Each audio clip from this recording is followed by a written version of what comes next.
আপনি তো গরম না। বাবা বলতেছে মাঝে মধ্যে গরম হওয়া লাগবে। ওঠ, অজু করে ছেলের নিয়ে মসজিদে গেছে, একই ইমামের পিছনে বাপ বেটা দুইজনে জামাত করে নামাজ পড়েছে। ফেরেশতা কয়, আল্লাহ নামাজের খবর কি? আল্লাহ বলতেছেন বাপ বেটা দুটোই জান্নাতি। আপনি ঈশার নামাজ পড়লেন, নরম মানুষ, কিন্তু বাড়িতে গিয়ে দেখেন আপনার বউ আর মেয়ে ভারতের চ্যানেল স্টার জলসা জি বাংলা দেখতেছে। আপনার মুসলমানের ঘরের ভিতর থেকে হিন্দুকে পূজার বাদ্য লোলো করে বাজ আসতেছে।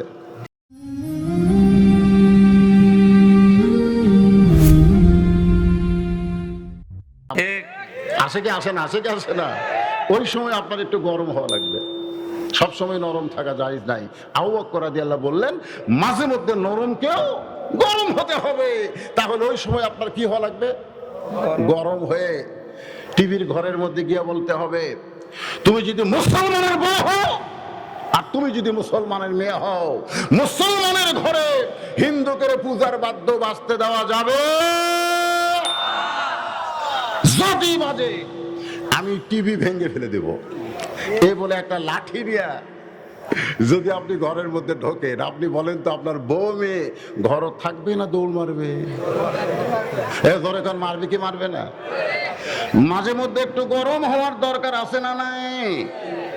মাঝে মধ্যে গরম না হওয়ার কারণে আমাদের বাংলাদেশের সামনে কোনো নির্বাচন হবে কি হবে না এটা এখনো বলা যাবে। মাঝে মধ্যে একটু গরম হন, চেতেন না কেন? চেতেন না কেন? পুলিশের ভয়, র্যাবের ভয়, আমাকে ধরে নিয়ে যাবে। মুসলমান যারা হবে তারা র্যাব পুলিশ ধরার ভয় করবে না, আজরাইল ধরার চিন্তা করবে। জোরে কোন কথা ঠিক না? পুলিশ ধরার চিন্তায়, র্যাব ধরার চিন্তায় এখন আজরাইল ধরা আমাকে ভুলে গেছে। ঠিক, আমাকে যে আজরাইল ধরবে কথা আমাকে মনেই নেই। ভাইজান, মাঝে মধ্যে একটু গরম হওয়ার দরকার আছে না না? সেই গরম হয়ে জবান খুলে একটা স্লোগান দেওয়া লাগবে, লিল্লাহে তাকবীর। জনগণ বুঝুক পাবলিক কি জিনিস। হাদিস যেখানে দুনিয়ার মুসলমান লিল্লাহে আলহামদুলিল্লাহ। মাহফিল শুরু হয়নি, কেবল শুরু হয়েছে। ঠিক, যারা জোরে জোরে তাকবীর দেয় করোনার বাপেরও ক্ষমতা নাই তার কাছে আসতে পারে। যান আসেন। আবু বকর ওমর, তুমি যে দুইটা সন্তানকে বেয়াদব বললে তাদেরকে তুমি চিনো? তুমি যে দুইটা সন্তানকে বেয়াদব বললে, বেয়াদব, এরা দুইজন বেয়াদবি করতেছে নবীর সাথে, তুমি কি তাদেরকে চিনো? আবু বকর রাদিয়াল্লাহু কিন্তু বলেন নাই তুমি কি তাদের জানো, এ কথা বলেন নাই, বলেছেন তুমি কি তাদের চিনো। আপনার বলেন তো জানা আর চিনা এই দুইটার মধ্যে তফাৎ আছে না নাই? আজকে বাংলাদেশে মসজিদের ইমাম, মসজিদের মুয়াজ্জিনকে যদি আমরা চিনতে পারতাম তাহলে সব মানুষের চাইতে আমরা ইমাম মুয়াজ্জিনকে সম্মান বেশি দিতাম। ধরে কোন কথা ঠিক কিনা? কিন্তু চিনি না তো, জানি। ঠিক, এই জানার মধ্যে থাকার কারণে আমাদের অবস্থাই। ওমর ফারুক, আবু বকর, এই দুইজনকে আমি চিনবো না কেন? এরা হলো আলী আর ফাতেমার সন্তান। ওমর ফারুক বললেন এরা হলো আলী আর ফাতেমার সন্তান। আবু বকর ওমর, শুধু আলী ফাতেমার সন্তান বললে হবে না, এদের আরো পরিচয় আছে। সুবহানাল্লাহ। ওমর ফারুক বললেন আবু বকর ভাই, এদের অন্য কোনো পরিচয় তো আমার জানা নাই। আবু বকর, ওমর, এদের পরিচয় যদি জানতে চাও তাহলে বলো কত বছর বয়সে তুমি ঈমান গ্রহণ করেছো? ওমর ফারুক বললেন 27 বছর বয়সে। আবু বকর বললেন আমি 35 বছর বয়সে ঈমান গ্রহণ করেছি। এখন বলো ওমর, ঈমান গ্রহণ করার আগে তুমি কি ছিলে? ওমর ফারুক বলে আমি কাফের ছিলাম। আবু বকর বলে আমিও কাফের ছিলাম। চিন্তা করে দেখো ওমর, তোমার হায়াতের জীবনের 27 বছর তুমি কুপুরে হালে কাটাইছো, আমার জীবনের 35 বছর আমি কুপুরে হালে কাটাইছি। আর যে দুইটা সন্তানকে তুমি বেয়াদব বলতেছো, তারা জন্মসূত্রে জান্নাতি হয়ে জন্মেছে। ওমর ফারুক বলে, আবু বকর ভাই, এই চিন্তা তো আমি কোনোদিন করি নাই। আজকে আপনারা চিন্তা করে দেখছেন যে জন্মসূত্রে আমরা মুসলমান হয়ে জন্মেছি। ধরে তোর কথা ঠিক কিনা? চিন্তা করছে? ইয়ার কিনা? জন্মসূত্রে আল্লাহ যাদেরকে মুসলমানের ঘরে পাঠায় দিছে, আল্লাহ পাক তাদের প্রতি অত্যন্ত দয়া করেছে। যে আল্লাহ আমাদেরকে দয়া করে মুসলমানদের ঘরে কবুল করেছেন, আমরা সে আল্লাহর প্রশংসা কম করব না বেশি করব? আল্লাহর প্রশংসা করার 2 নম্বর কারণ হলো, আল্লাহ আমাদেরকে বিশ্ব নবীর উম্মত হিসাবে কবুল করেছেন। আপনারা আয়াতুল কুরসি পড়েন না? আয়াতুল কুরসি, আয়াতুল কুরসির মধ্যে একটা শব্দ আছে, দেখবেন, মানজাল্লাযী ইয়াশফা ইনদাহু ইল্লা বিইজনিহি। এই আয়াত অংশের শাব্দিক অর্থ হলো, হাসরের ময়দানে আল্লাহ যখন জাব্বার আর কাহার এই 2টা নাম ধারণ করে বিচারকের আসনে বসবেন, তখন আল্লাহর সামনে দণ্ডায়মান হওয়ার মতন সাহস কোনো নবী রাসূলেরও হবে না। ওই সময় আল্লাহ তাআলা আমাদের নবীকে, শুধুমাত্র আমাদের নবীকে, আমাদের জন্যে, আমাদের নবীকে কার জন্যে? আমাদের জন্যে সুপারিশ করার অধিকার দিয়ে দিবেন। কি নবী পাইছি? আল্লাহ কোরআনে বলেন, ইয়া আইয়ুহান নাসু তাকু রাব্বাকুম ওয়াখশাউ ইয়াওমান লা ইয়াজজি ওয়ালিদুন আন ওয়ালাদিহি ওয়ালা মাউলুদুন হুয়া জাজিন আন ওয়ালিদিহি শাইয়্যা। মানুষ, তোমরা সেই দিনকে ভয় করো যেদিন পিতা পুত্রকে চিনবে না, পুত্র তার পিতাকে চিনবে না, যেদিন মা তার সন্তানকে সন্তান বলে পরিচয় দিবে না, কেউ যখন কাউকে চিনবে না, সেই দিন একমাত্র মহামানব শাফাতের নৌকা নিয়ে আমাদের সামনে দাঁড়িয়ে যাবে। নিদানে আখেরাতে তরাইতে পুলসিরাতে, সবাই বলেন, নিদানে আখেরাতে তরাইতে পুলসিরাতে, কান্ডারি হইয়া নবী পার করিবেন সেই তরণী। সবাই বলেন, নবী মোর পরশমণি, নবী মোর সোনার খনি, নবী নাম ভাবে যেজন সেই তো দোজা হানের ধ্বনি। আমরা সেই নবীর উম্মত হওয়াতে খুশি না বেজার? তাহলে সকলে একটু জবান খুলে বলেন, নবী না হয়ে দুনিয়ার, না হয়ে ফেরেশতায় আল্লাহর, হয়েছি উম্মত আপনার, তার তরে শুকুর। সেই সময় হাজারের দাম বেশি ছিল। এই গানটা যখন লিখছে তখন হাজারের দাম বেশি ছিল। এখন হাজারের কোনো দাম আছে? তো তাহলে আপনার 1000 বার খুলেন, আপনার মনে হয় 1000-এর উপরে হিসাব জানেন না। জানেন? এই লাখো বার বলবো কেন? তার তরে শুকুর কোটি বার আলহামদুলিল্লাহ। আল্লাহর প্রশংসা করার 3 নম্বর কারণ হলো, যে কোরআন থেকে আপনারা আলোচনা শুনবেন না, শুনবেন না? শুনবেন? মাশাআল্লাহ। তাফসীরুল কোরআন মাহফিল নাম দিয়েছেন। কি নাম দিয়েছেন? তাহলে কোরআন থেকে একটু ব্যাখ্যা বিশ্লেষণ করার দরকার আছে না নাই? শুনবেন? আল্লাহ বলেছেন, সামিনা ওয়া তাআনা। শুধু শুনলে হবে না, সেটাকে গ্রহণ করা লাগবে, গ্রহণ। আজকে এখানে যে আলোচনা হবে, আলোচনাটা আমরা বক্তা শ্রোতা সকলে গ্রহণ করতে চাই। আল্লাহ যেন কবুল করে, সকলে বলে আমিন। আল্লাহ আল্লাহ বলতেছেন ফাযকুরুনি আযকুরকুম ওয়াশকুরুলি ওয়ালা তাকফুরুন।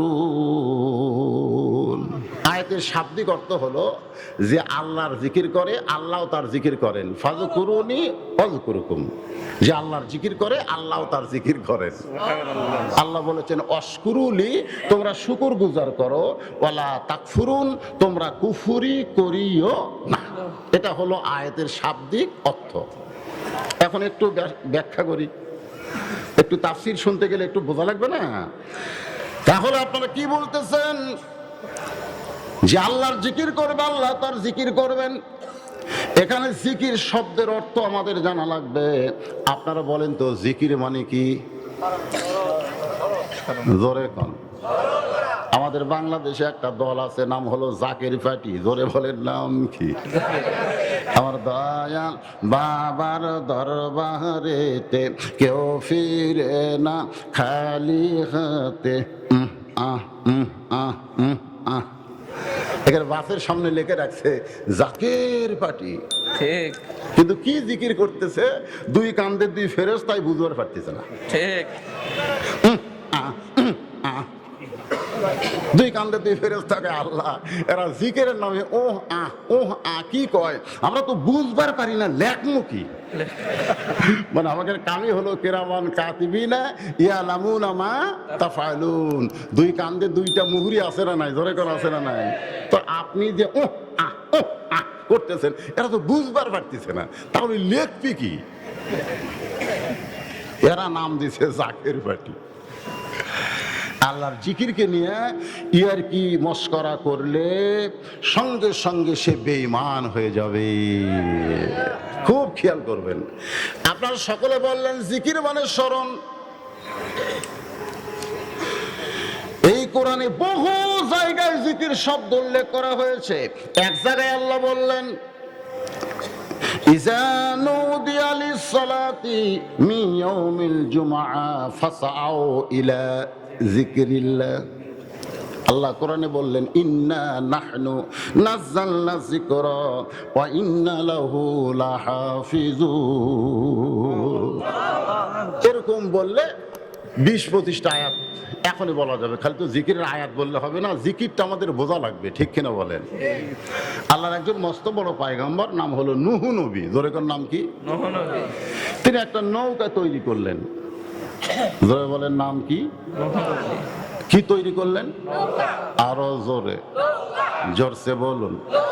জোর হলো না, আরো জোরে। অনেকে বলে যে আমরা নাকি নৌকার বিরুদ্ধে। এখানে যারা চেয়ারম্যান দাঁড়াবে তাদের মধ্যে একজনের নৌকা থাকবে, ঠিক কিনা বলে? হ্যাঁ, তো চেয়ারম্যান ভাবতেছে হুজুর তো আমাকে লোক বাড়ায়। এমন সময় একজন বুড়ি মানুষ লাঠিতে ভর দিয়ে নূহ নবীর কাছে গিয়ে বলে, বাবা এই শুকনা জায়গায় নৌকা বানানোর কারণ কি? নূহ নবীকে বলতেছে এই শুকনা জায়গায় নৌকা বানানোর কারণ কি? নূহ বললেন, বুড়িমা, বন্যা নামক একটা গজব আসবে। গজবের নাম কি? বন্যা নামক একটা গজব আসবে। এই গজবে গোটা পৃথিবীর মানুষ ধ্বংস হয়ে যাবে। কেবল মাত্র নৌকার ভিতরে জায়গা পাবে, তারা ধ্বংস হবে না। বর্তমানেও যারা নৌকার ভিতরে আছে তাদের কোনো বিপদ নাই, আর আমরা যারা নৌকার বাইরে আছি ভাই,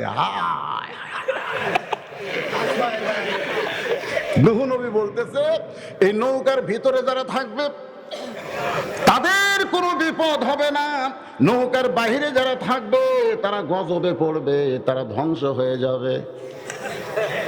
বুড়ি বললেন, বাবা নূহ, ওই বন্যা গজব যখন শুরু হবে, দুনিয়ার সব মানুষ যদি তোমার এই নৌকায় চড়তে চায় নিরাপত্তার আশায়, তুমি বলো তো এত মানুষের জায়গা কি নৌকার ভিতরে হবে? এই নৌকায় সবাই জায়গা পাবে না। নৌকায় জায়গা পাওয়ার শর্ত হলো যারা জিকির করবে লা ইলাহা ইল্লাল্লাহ, লা ইলাহা ইল্লাল্লাহ, জোরে লা ইলাহা ইল্লাল্লাহ। চাঁদ সূরজ আর গ্রহ তারা আল্লাহ নামের পাগল পারা। চাঁদ সূরজ আর গ্রহ তারা আল্লাহ নামের পাগল পারা। আমার আল্লাহ নামের এতই দয়া, আল্লাহ নামের এতই মায়া, লুকিয়ে রাখছেন হে আল্লাহ, লা ইলাহা ইল্লাল্লাহ। নূহ বললেন, বুড়িমা, কেবলমাত্র যারা আল্লাহকে বিশ্বাস করবে, আমাকে নবী বলে স্বীকার করবে, তারা এই নৌকার মধ্যে জায়গা পাবে, বাদ বাকি নৌকায় জায়গা পাবে না। সঙ্গে সঙ্গে বুড়ি বললেন, লা ইলাহা ইল্লাল্লাহু নূহু নবিয়ুল্লাহ। নূহ নবী বললেন, বুড়িমা, আপনার আর কোনো টেনশন নাই, আপনি বাড়িতে গিয়ে ঘুমায় থাকেন। বন্যা নামক গজব যেদিন শুরু হবে সেদিন আপনার হাত ধরে আমি আপনাকে নৌকায় তুলব। সঙ্গে সঙ্গে বুড়ি বলল, আলহামদুলিল্লাহ, অশকুরুলি, শুকুর গুজার করতে হবে কার? আরো ধরে বলেন। এখানে বুড়ির বলা দরকার ছিল, বাবা নূহ, তুমি খুব ভালো মানুষ, বন্যা গজব শুরু হলে তুমি আমার হাত ধরে নৌকায় তুলবা। বাবা, আহ আহ, বুড়ি কি নূহ নবীর প্রশংসা করছে? আজকে আপনারা চেয়ারম্যান মেম্বারের প্রশংসা করতে করতে অশকুরুলি, খুব খেয়াল করবেন। বুড়ি বললেন, আলহামদুলিল্লাহ। এই বলে বুড়ি চলে গেল বাড়িতে। বন্যা গজব শুরু হয়ে গেল। গোটা পৃথিবী এক চিল্লা, জোরে বলেন, কয় চিল্লা? আসলে বাংলাদেশে তাবলিগ ভাইরা তিন চিল্লার কথা বলে কি বলে না? তিন চিল্লার কথা কিন্তু কোরআনে আছে, তার মধ্যে এটা হলো এক চিল্লা। 40 দিন পৃথিবীর যত উঁচু উঁচু পাহাড় সেগুলো পানির তলে চলে গেল, কেবলমাত্র নৌকায় যারা তারা জীবিত আছে। 40 দিন পরে আবার যখন পানি কমে গেল, নূহ নবীর নৌকা যদি পর্বতে ভিড়ল। আল্লাহ ডাক দিয়ে বলে, নূহ, খবর কি? নূহ বলতেছে, আলহামদুলিল্লাহ। আল্লাহ বলে, নূহ, খবর কি? নূহ বলতেছে, নৌকার ভিতরে যারা জীবিত আছে তারা, নৌকার বাহিরে যারা ধ্বংস হয়েছে তারা। আল্লাহ বলে, নূহ, খবর কি? নূহ বলতেছে, আল্লাহ, আপনি খবর জানেন, এরপরেও যখন জানতে চান তাহলে শুনে নেন, কেবলমাত্র নৌকার ভিতরে যারা নিরাপত্তা পাইছে তারা, নৌকার বাহিরে যারা ধ্বংস হয়েছে তারা। আল্লাহ বলে, নূহ, তাহলে বুড়িটার খবর কি? নূহ বলতেছে, আল্লাহ, আমার মনই নেই। দেখছেন, বিপদে পড়লে একজন নবী পর্যন্ত ভুলে যায়, জোরে কর কথা ঠিক কিনা? আর আমরা অনেকে বলি, আমার কোনো টেনশন নাই, আমি পীর ধরছি, আমি পীর ধরছি। পীর ধরার কথা কোরআন হাদিসের কোনো জায়গায় নাই, পীর ধরার কথা নাই। হ্যাঁ, পীর ধরা যাবে না, ধরতে হবে আল্লাহকে, জোরে কর কথা ঠিক কিনা? নবীর মাধ্যমে, আল্লাহর ওলিদের মাধ্যমে, হক্কানি পীরের মাধ্যমে আপনি ধরতে পারেন, কিন্তু সরাসরি বলা যাবে না পীর ধরছি, আমার কোনো টেনশন নাই, আমি পীর ধরছি।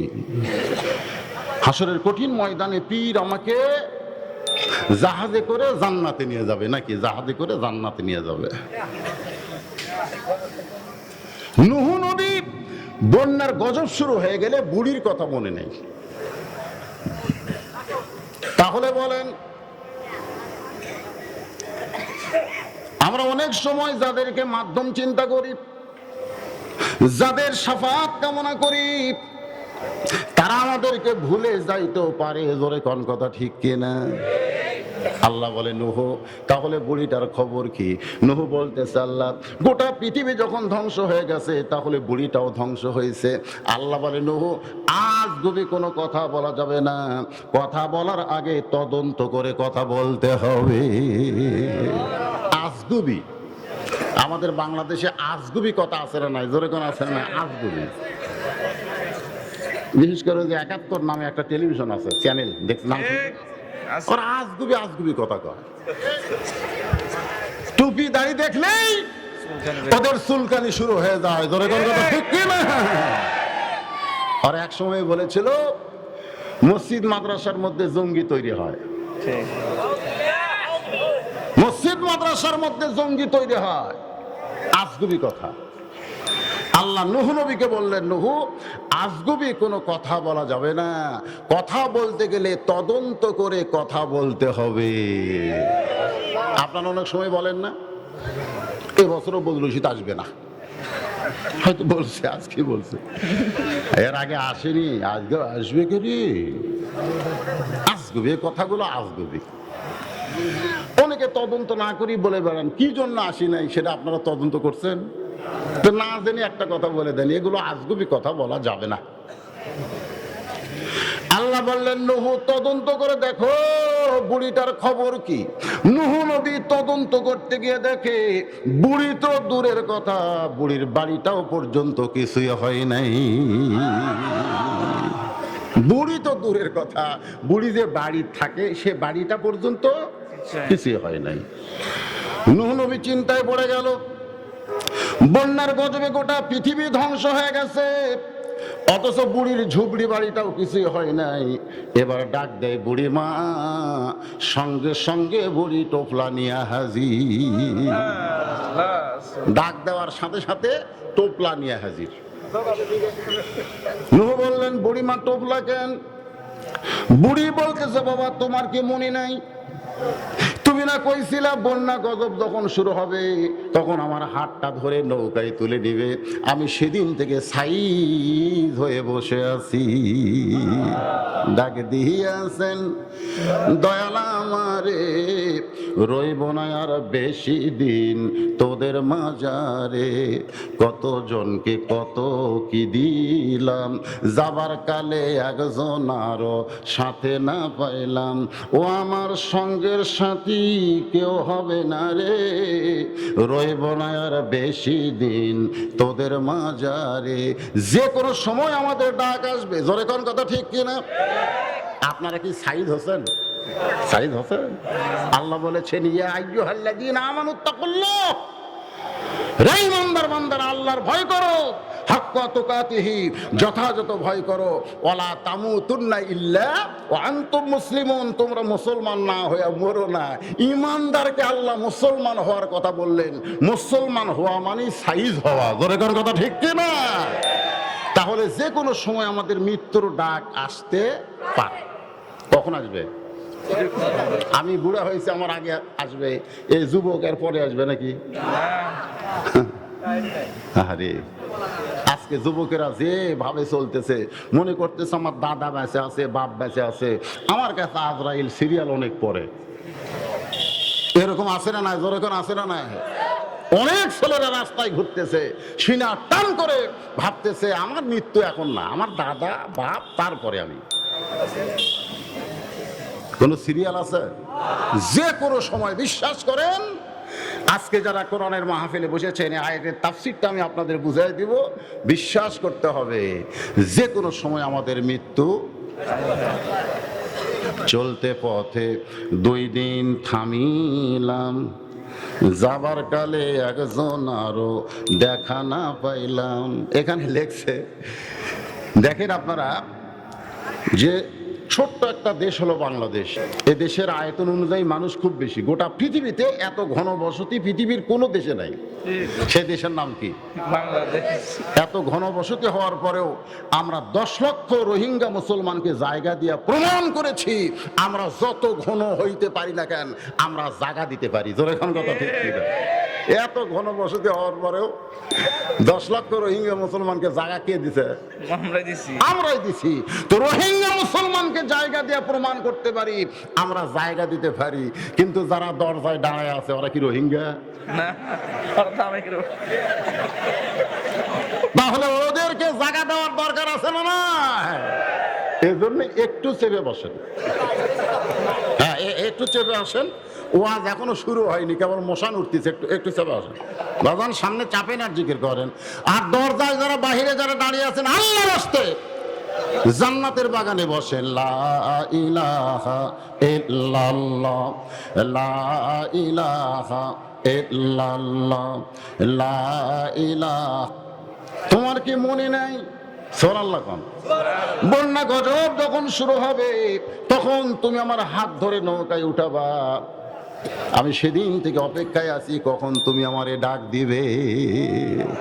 চলো বাবা, এখন তুমি আমারে নৌকায় উঠে নাও। নূহ নবী কান্দে, ছোট বাচ্চার মতন কান্দে। বুড়ি বলে, বাবা নুহু কান্দো কেন? নূহ বলতেছে, বুড়িমা বন্যা গজব শেষ হয়ে গেছে, গোটা পৃথিবীর সব কিছু ধ্বংস হয়ে গেল, অথচ আপনার ঝুপড়ি বাড়ি কিছুই হলো না, আপনার কোনো কিছু ক্ষতি হয় নাই।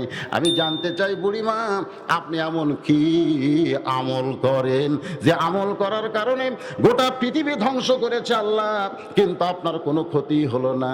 বুড়ি বলতেছে, বাবা নূহ, আমার আমল হলো, তুমি যখন আমাকে হাত ধরে নৌকায় উঠাবার চাইছিলে তখন আমি জিকির করেছি তুমি যখন আমাকে নৌকায় তুলতে চাইলা তখন আমি শুকর করছি কার? আল্লাহ। আমি জানি। বুড়ি বলতেছে, আমি যখনই পড়েছি লা ইলাহা ইল্লাল্লাহ নূহ নবিউল্লাহ, এই কলেমা শরীফ যখনই পড়েছি তখন আমার ঈমান বলেছে দুনিয়ার সবাই তোমাকে ভুলতে পারে, কিন্তু যার প্রতি তুমি ঈমান গ্রহণ করেছো সে কোনোদিন তোমাকে ভুলবে। তাহলে আমাদেরকে যিনি ভুলবে না তিনি কে? আল্লাহ। তাহলে আমরা জিকির করব কার? আল্লাহ। ফাযকুরুনি আযকুরুকুম ওয়াশকুরুলি ওয়ালা তাকফুরুন। আল্লাহর বান্দারা একটু মনোযোগ দিয়ে শোনেন, জিকির নিয়ে আমি আপনাদের সামনে আলোচনা করতেছি। ইয়া আইয়ুহাল্লাযীনা আমানু উযকুরুল্লাহা যিকরান কাসীরা ওয়া সাব্বিহুহু বুকরাতাও ওয়া আসীলা। এটাও জিকিরের আয়াত। এখানে কি বলতেছে? ইয়া আইয়ুহাল্লাযীনা আমানু, যারা আমাকে বিশ্বাস স্থাপন করেছো, উযকুরুল্লাহ, তোমরা জিকির করো কার? আল্লাহ। এরপর আল্লাহ বললেন যিকরান কাসীরা। খুব খেয়াল করবেন, আমরা আল্লাহর জিকির করব। যে কোরআনের আপনারা ওয়াজ শুনতে এসেছেন, এই কোরআনকেও কি বলা হয়েছে? ইন্না নাহনু নাযালনা যিকরা ওয়া ইন্না লাহু লাহাফিজুন। ভাইজান বিরক্ত হচ্ছেন? একটু জিকিরের তাফসীর শোনেন। মক্কার ৩৭ জন নেতা আল্লাহ নবীর বাড়ির চারিধার ঘিরে ধরেছে, নবীকে তারা রাত্রেবেলা হত্যা করবে। আপনারা বলেন তো নবীকে হত্যা করার নিয়ত কেন? একটাই মাত্র কারণ হলো নবীর উপরে কোরআন নামক জিকির আল্লাহ নাজিল করেছে। এই জিকির যদি নবীর কাছে থাকে তাহলে গোটা পৃথিবী মুসলমানের পায়ের তলে চলে আসবে। যিকরান কাসীরা, এটা বোঝানোর জন্য বলতেছে। ৩৭ জন নেতা লাঠি সোটা দাও খুন্তি কুড়াল নিয়ে বর্ষা নিয়ে নবীর বাড়ির চারিধার ঘিরে ধরেছে, নবী যেন বাড়ি থেকে বের হতে না পারে, বের হলেই নবীকে তারা হত্যা করবে। গভীর রাত্রে আল্লাহর নবী চুপি চুপি আলীর কানে বলতেছে, আলী রে, আমার বিছনায় তোমাকে ঘুম পাড়তে হবে। আল্লাহর নবী বললেন, আলী আমার বিছনায় তোমাকে ঘুম পাড়তে হবে। হযরত আলী বললেন, ইয়া রাসূলুল্লাহ, আপনার বিছনায় যদি আমি ঘুম পাড়ি তাহলে আপনি ঘুম পাড়বেন কোন জায়গায়? নবী কান্দার বলে, আলী জিকির নামক কোরআন যখন আল্লাহ আমার প্রতি নাজিল করেছে তখন থেকে আমার ঘুমানোর আর সুযোগ না। কোরআন যাদের কাছে থাকবে তারা ঘুমন্ত মানুষ হবে না, এই কোরআন তাদেরকে জাগ্রত করে দিবে। জোরে কোন কথা ঠিক কিনা? আমাদের কাছে কোরআন আছে না নাই? আছে, আছে। একটু শোনেন, কোরআন আমাদের কাছে আছে। একটা লোকের একটা ছেলে, খুব আদরের ছেলে, 3টা মাস্টার তাকে প্রাইভেট পড়ায়। একই ছেলের মাস্টার কয়টা? 3টে। ইংরেজি মাস্টারকে মাস গেলে 2000 টাকা বেতন দেয়, অঙ্কের মাস্টারকে মাস গেলে 1500 টাকা বেতন দেয়। ওই ছেলেকে মসজিদের ইমাম 3 মাস হলে কোরআন পড়ায়, এখন পর্যন্ত বেতন নেই। 3 মাস হলে কোরআন পড়াচ্ছে, আর বেতন নেই। 3 মাস্টারকে তো বেতন দেওয়া দরকার, তো 2 টাকা দেয়, 1 টাকা দেয় না কেন? ছেলে যখন এসে বলতেছে আব্বু আমি নিজে নিজেই কোরআন পড়তে পারি, তখন বাপ বলতেছে আমার মনই নেই, তোকে যে একজন কোরআন পড়ায় ওর কথা আমার মনেই নেই। 3 মাস পরে এখন ছেলের বাপ যে কোরআনের হুজুরের কাছে সুন্দর করে বলতেছে, হুজুর কি সুর! মাঝে মধ্যে যারা হুজুরের কাছে যায় বুঝবেন এরা হুজুরের মানুষ না, এরা হুজুরের শত্রু। ধরে কোন কথা ঠিক কিনা? খেলায় পড়ে হুজুরের কাছে। হুজুর এত কষ্ট করে আমার ছেলেকে আপনি কোরআন পড়াইছেন, 3 মাস ধরে আপনি কোরআন শিক্ষা দিচ্ছেন। হুজুর আমি শুনেছি আল্লাহর কোরআন শিক্ষা দিয়া হাদিয়া নেওয়া জায়েজ নাই। এত সুন্দর করে হুজুর ডাক দিল, আবার হুজুরের উপরে শালা মূর্খ ফতুয়া মারল। ধরে কোন কথা ঠিক কিনা? ইংরেজি মাস্টারকে বেতন দেওয়ার সময় কোনো ফতুয়া দেয় নাই, অঙ্কের মাস্টারকে বেতন দেওয়ার সময় কোনো ফতুয়া দেয় নাই, কিন্তু হুজুরকে বলতেছে আল্লাহর কোরআন শিক্ষা দিয়ে হাদিয়া নেওয়া জায়েজ নাই। হুজুর মনে মনে কয় এই ফতুয়া তুই প্রথম দিলি আমি বাঁচলাম, কিন্তু দিলি কয় মাস পর? 3 মাস পর। আসেন আমাদের কাছে কোরআন আছে কিনা। নবী চোখের পানি নিয়ে বলে, আলী রে আর ঘুমানোর সময় নাই, আমার বিছনায় তুমি ঘুমিয়ে যাও। নবীর কথা মতো হযরত আলী আল্লাহ নবীর বিছনায় ঘুমায় গেছে। নবী আমার চুপি চুপি ঘরের দরজা খুলে তাকায় দেখে 37 জন নেতা লাঠি সোটানে দাঁড়িয়ে আছে, এমন ভাবে দাঁড়িয়ে আছে তাদের চোখ যেন লাইটের মতো জ্বলতেছে। নবী আসমানের দিকে তাকায় বললেন, মাবুদ ঈসা নবী বিপদে পড়েছিল, তুমি ঘরের ছাদ ফাঁকা করে তাকে আসমানে নিয়ে গেলে। আজকে ঈসা নবীর মতো আমিও বিপদে পড়েছি, আমাকে তুমি ঘরের ছাদ ফাঁকা করে তোমার কাছে না নিয়ে তুমি আমাকে ঘর থেকে বের হতে বললে কেন? আল্লাহ ডাক্তার, নবী গো আপনার কাছে কোরআন নামক যে জিকির আমি নাজিল করেছি, ওই জিকিরের মধ্যে একটা সূরা আছে, নাম হলো ইয়াসিন, ওইটা হলো পারমাণবিক বোমার চাইতেও শক্তিশালী। ঈসা নবীকে আমি আসমানে নিয়ে আইছি, কিন্তু আপনাকে আমি আসমানে না নিয়ে পারমাণবিক বোমা আল্লাহর কোরআন প্র্যাকটিক্যাল করার জন্য ওই সূরা ইয়াসিন থেকে কয়েকটা আয়াত তেলাওয়াত করবেন, এক মুষ্টি বালির মধ্যে ফুঁক দিয়া সেই বালিটা আপনি আসমানের দিকে ছিটাই দিবেন, এরপরে যা করার সব আমি আল্লাহ করতেছি। সুবহানাল্লাহ। এখন আপনারা বলেন কোরআন শরীফ খালি পড়ার জিনিস, এর ভিতরে বোমা আছে না নাই? নবী এক মুষ্টি বালি নিয়ে সূরা ইয়াসিনের কয়েকটা আয়াত পড়ে আসমানের দিকে ছিটাই দিছে। ওই বালিটা আমার আল্লাহ তাআলা 37 জন নেতার চোখের মধ্যে ঢুকাই দিছে। চোখের মধ্যে যখন বালি ঢুকে যায়, আপনারা বলেন হাতের মধ্যে তখন কোনো তরবারি থাকে না, লাঠি সোটা যা ছিল ওইটা ফেলে দিয়ে সবাই এরকম চোখ ডলতেছে।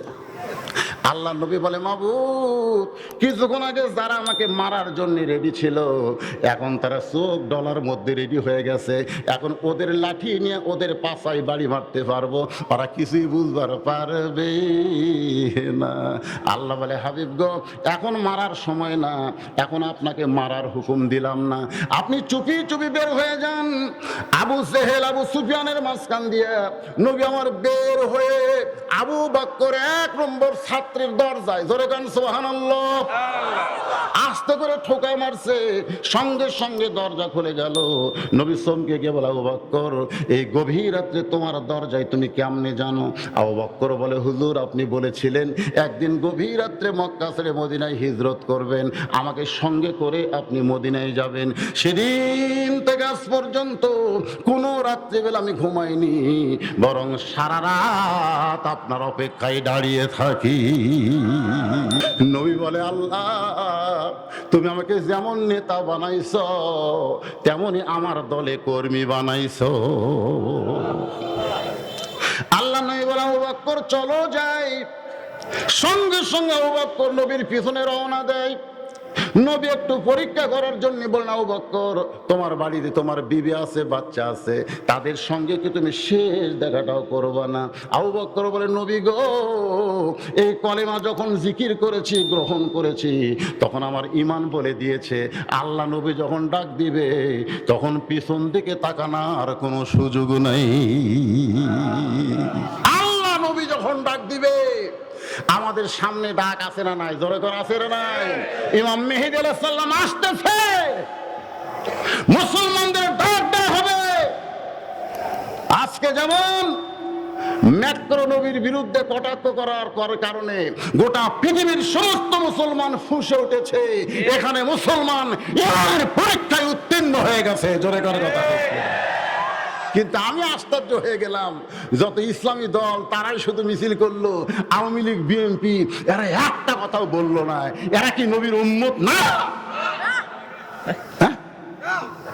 আওয়ামী লীগের পক্ষ থেকে একটা কথা বলা হয়েছে, বিএনপির পক্ষ থেকে বলা হয়েছে, জাতীয় পার্টির পক্ষ থেকে বলা হয়েছে এটাই পরীক্ষা, ইমাম মেহেদীর সঙ্গে সবাই হতে পারবে না, কেবলমাত্র ইসলামী দল যারা করে তারাই পারবে। ধরে কোন কথা ঠিক কিনা? আল্লাহর বান্দারা, পরীক্ষা হবে, পরীক্ষা। আল্লাহ বলেছে লিয়াবলুয়াকুম আইয়ুকুম আহসানু আমালা, তোমাদেরকে পরীক্ষা করা হবে, সুন্দর আমলের পরীক্ষা হবে। ফেরেশতাকে আল্লাহ এরা কে? 1400 বছর আগে, 1450 বছর আগে তুমি নবীকে দুনিয়া থেকে বিদায় করে নিছো, আর সেই নবীর বিরুদ্ধে কথা বললে এখনো এরা রাস্তার দ্বার হয়। আল্লাহ বলতেছে আয় আমার বান্দা, এরাই হলো জান্নাতি। জোরে কোন সুবহানাল্লাহ। কবে নেতা গেছে, নবী গেছে, আর এখনো সেই নবীর বিরুদ্ধে কথা বললে আমাদের কলজায় আগুন লাগে। জোরে কোন কথা ঠিক কি না? কে মুসলমান, কারা নবীর উম্মত? এবার বাংলাদেশে প্রমাণ হয়ে গেছে। জোরে কোন কথা ঠিক কি না? চাষটনে খালি লব উল্টো উল্টো গপ্প করে, হুজুরেরা বার আছে, হুজুরেরা বার আছে। আল্লাহর বান্দার একটু মনোযোগ দেবেন। আবু বকর বলেন, ইয়া রাসূলুল্লাহ, ঈমান গ্রহণ করার পরে আমার ঈমান আমাকে শিক্ষা দিয়েছে আল্লাহ নবী যখন ডাক দিবে তখন পিছন দিকে তাকানোর কোনো সুযোগ নাই। নবী বললেন চলো যাই। নবী আমার সামনে সামনে, আবু বকর পিছনে পিছনে। মক্কা থেকে মদিনা হলো উত্তর দিকে, খুব খেয়াল করে শুনবেন, মক্কা থেকে মদিনা কোন দিকে? উত্তর দিকে। কিন্তু নবী আবু বকর কিনা রাস্তা নিছে পূর্ব দিকে। আবু বকর বলে, রাসূলুল্লাহ পূর্ব দিকে তো মদিনা নাই, সেই দিকে আমার নিয়ে কোথায় যাবেন? রাসূল বলে, আবু বকর ওই যে একটা পাহাড় দেখতেছো, ওই পাহাড়ের মাথায় আমাদের চড়তে হবে। ওই পাহাড়ের মাথায় একটা গর্ত আছে, মাটি থেকে 5600 ফুট উপরে, এই গর্তের ভিতরে আমাদের লুকাতে হবে। আবু বকর বলে, হুজুর এখানে লুকালুকির কি দরকার? রাসূল বলেন, আবু বকর আমি শুধু নবী না, আমি হলাম একটা আদর্শ।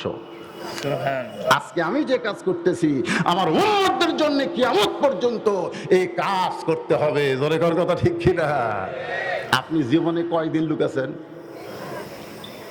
আপনি জীবনে লুকাছেন? আমার বউ রাত 2টার সময় মোবাইল করতেছে, হুজুর খবর কি? আমি বললাম আজকে তোমার কাছে যাব না, আজকে লুকাতে হবে। কি কন? আল্লাহ রাসূল ওই গারে সুরের মধ্যে লুকাই আমাদের জানাই দিলেন, মাঝে মধ্যে তোমাদেরকেও আত্মগোপন করা লাগতে পারে, কারণ তোমরা আরামে ঘুম পারবা, তোমাদের বাড়িতে পুলিশ যাইতে পারে, র‍্যাব যাইতে পারে, পারে পারে না, ধরাগাল পারে পারে না। গারে সুরের মধ্যে আবু বকর নবী আত্মগোপন করে আছে। রাত শেষ হয়ে গেল, এমন সময় আবু জেহেল বলতেছে এমন পাহারা দিলাম এখন পর্যন্ত পলাতে পারে নাই। আবু সুফিয়ান বলতেছে তাহলে কি করা যায়? আবু জেহেল বলতেছে এরকম ঐক্য জোট তো সহজে করা যায় না, ঐক্য জোট যারা হয়েছে আজকেই কাজ শেষ করতে হবে। সমস্ত নেতারা বললেন তাহলে কি করবেন? আবু জেহেল বলতেছে আজকে ঘরের মধ্যে ঢুকবো, টাইনা বার করবো, আমরা 37 জন নেতা তাকে হত্যা করব, আমাদের বিরুদ্ধে কেউ বলবে না, কারণ প্রত্যেক গুরুত্ব থেকে একটা করে নেতা আমরা এসেছি। যেই বলা সেই কাজ। আবু বকর নেতৃত্বে আল্লাহ নবীর ঘরের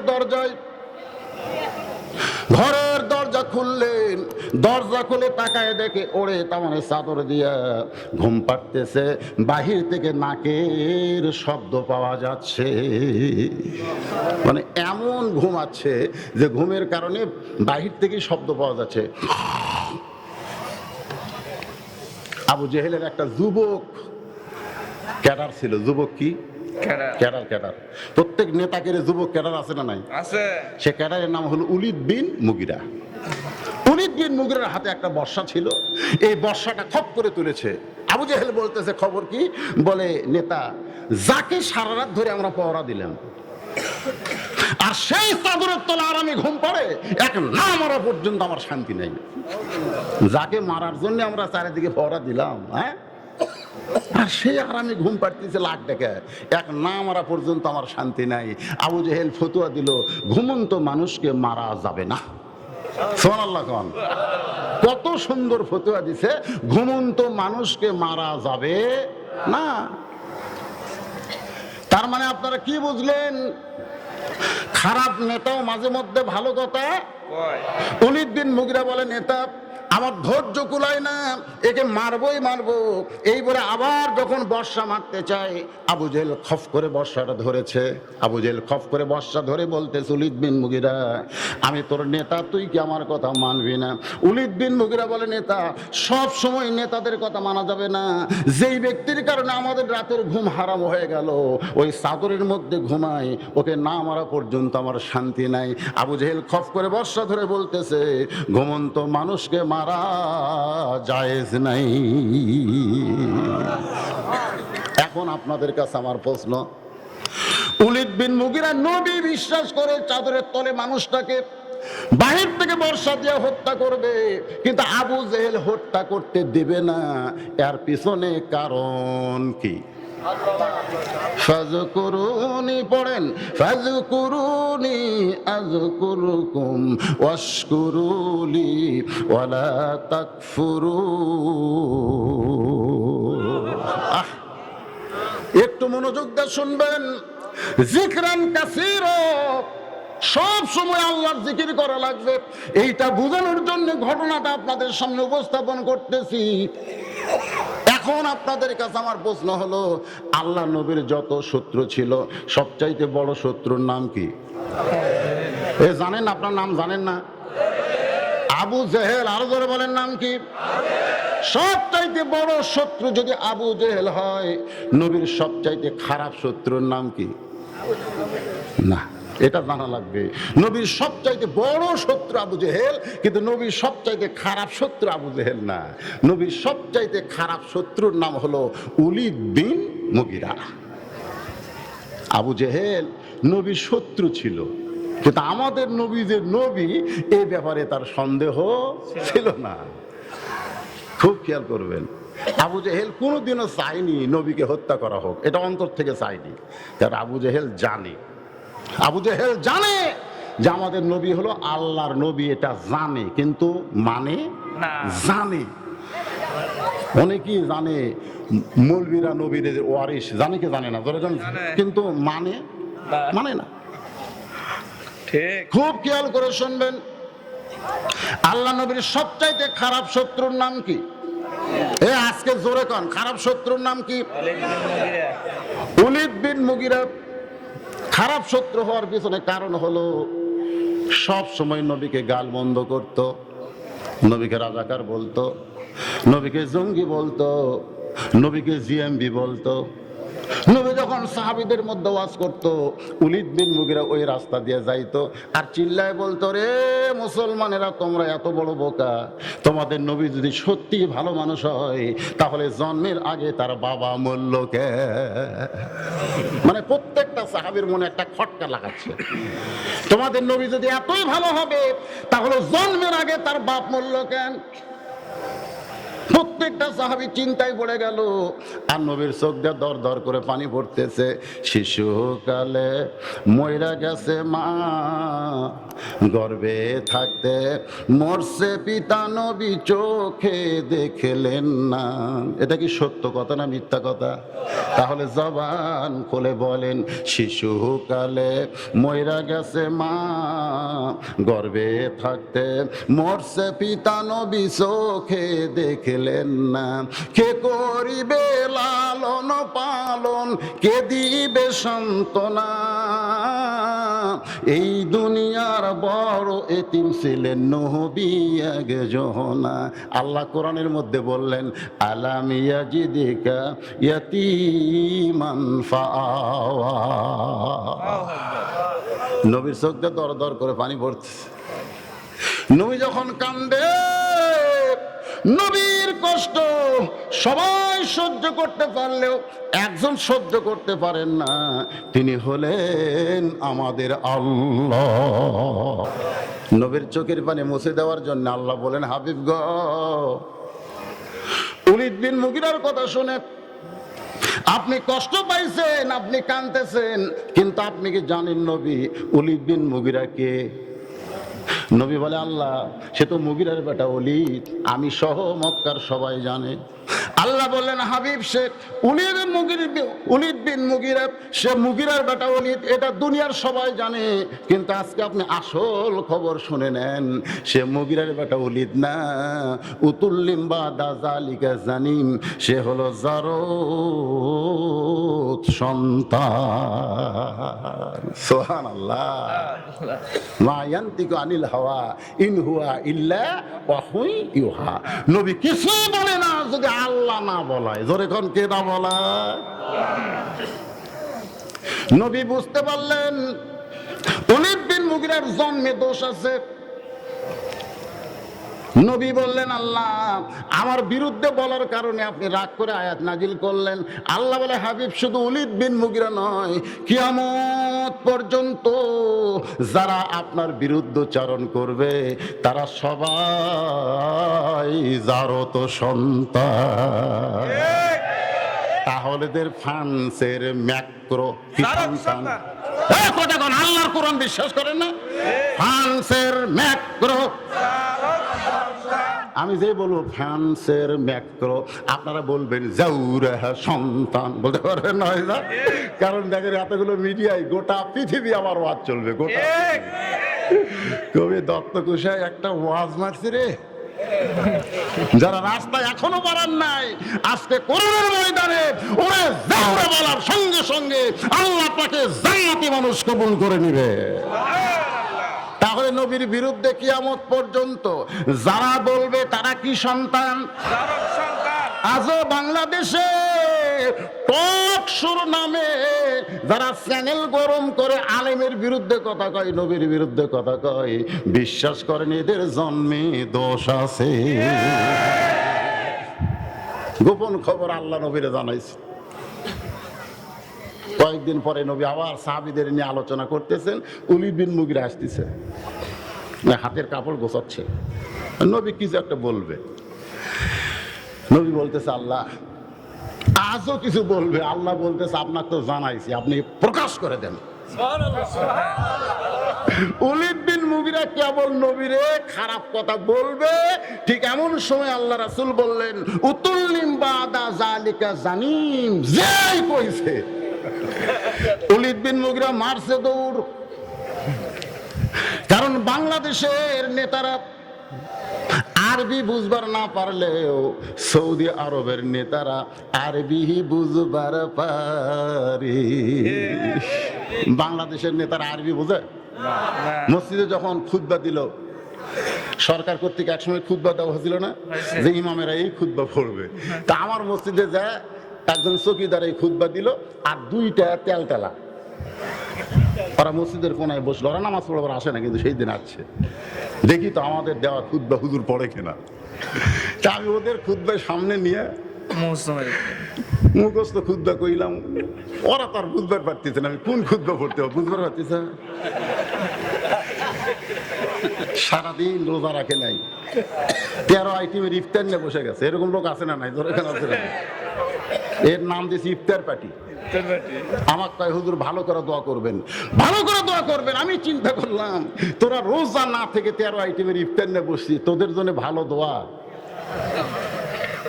আল্লাহ আমাকে বললেন উদউ ইলা সাবিলি রাব্বিকা বিল হিকমাহ। এরা দোয়া শুনবার চায়, এরা কি আরবি বোঝে? তুই আরবিতে যত গর্দ আছে, রোজা না থাকলে এই শালাকের ঠিকানা কি হবি, এইগুলা আরবি দিয়ে কইয়া যা, হাত তুলে।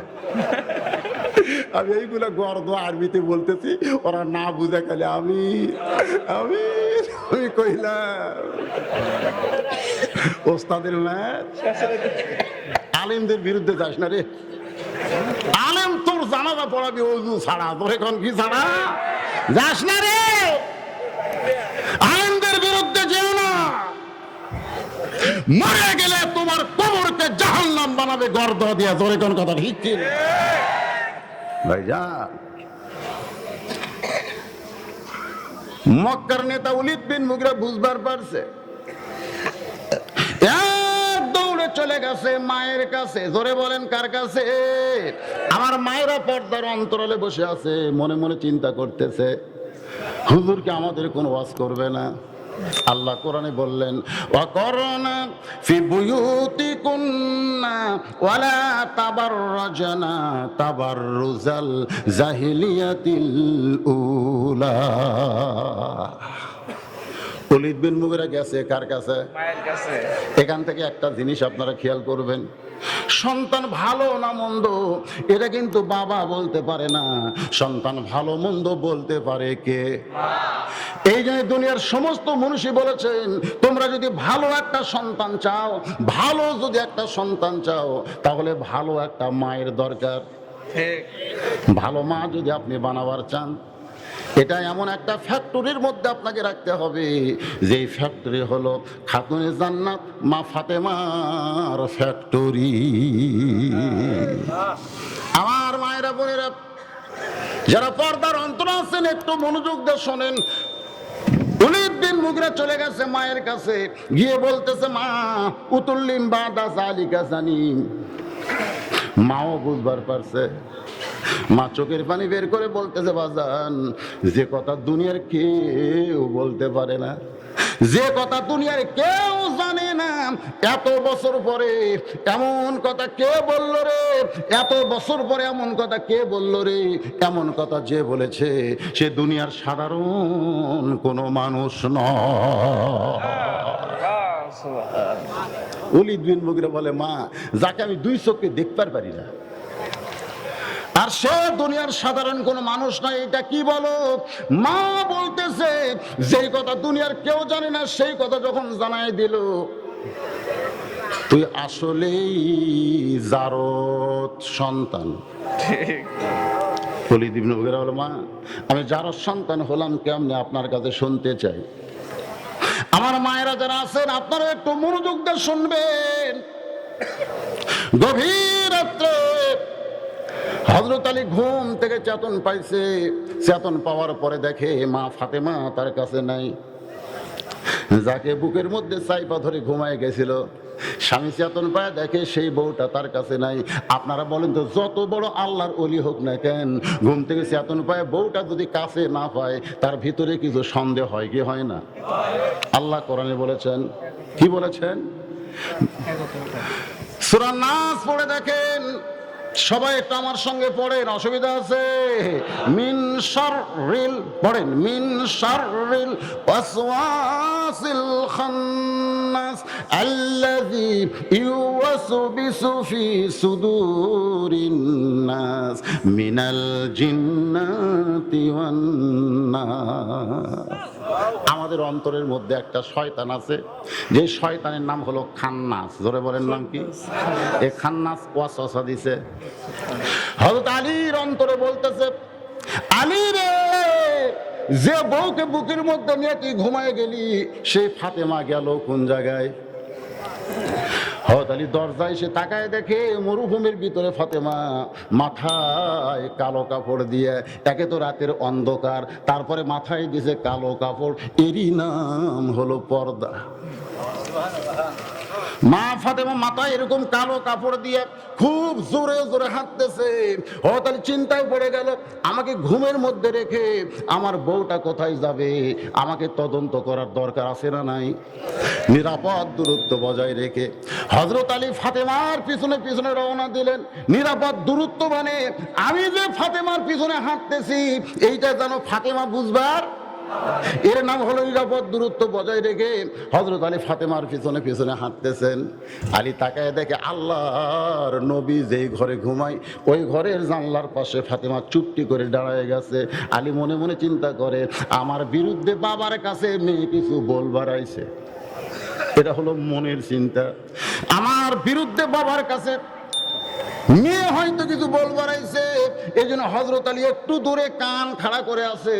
ফাতেমা জানলায় গিয়ে ডাকতেছে, বাবা আমি কোনো নবীর কাছে আসি নাই, আমি আমার বাবার কাছে আমার দুঃখের কথা বলতে চাই। এখান থেকে আপনারা কি বুঝলেন? আমাদের নবী শুধু নবী ছিলেন না, তিনি একজন বাবা ছিলেন। সুবহানাল্লাহ বলেন। বলেন নবী কেমন বাবা ছিলেন, এটা আমাদের জানার দরকার আছে না নাই? ফাতেমা বলতেছে, আমি কোনো নবীর কাছে আসি নাই, আমি আইছি আমার বাবার কাছে। ও বাবা, আপনি কি ঘরের দরজা খুলবেন না? এ কথা শোনার সঙ্গে সঙ্গে নবী ঘরের দরজা খুলে দেয়। ফাতেমা যখন ঘরের মধ্যে ঢুকছে এমন সময় হযরত আলী দৌড়ে এসে ওই জানলার কাছে কান খাড়া করছে। কান খাড়া করে মনে মনে ভাবতেছে, দেখি ঘরের ভিতরে বাপ বেটির মধ্যে কি গল্প হয়, আমার বিরুদ্ধে যদি কোনো কথা বলে আমার শোনার দরকার আছে না নাই? এই বলে হযরত আলী যখন কান লাগায় দিছে এমন সময় আল্লাহর নবী বলতেছেন, ফাতেমা তুমি একা একা ঘরে কেন ঢুকলা মা? আলীকে ঘরের মধ্যে নিয়ে আয়। জানলার পাশে হযরত আলী দাঁড়ায় চমকে উঠছে, কে রে? আমি জানলার কাছে?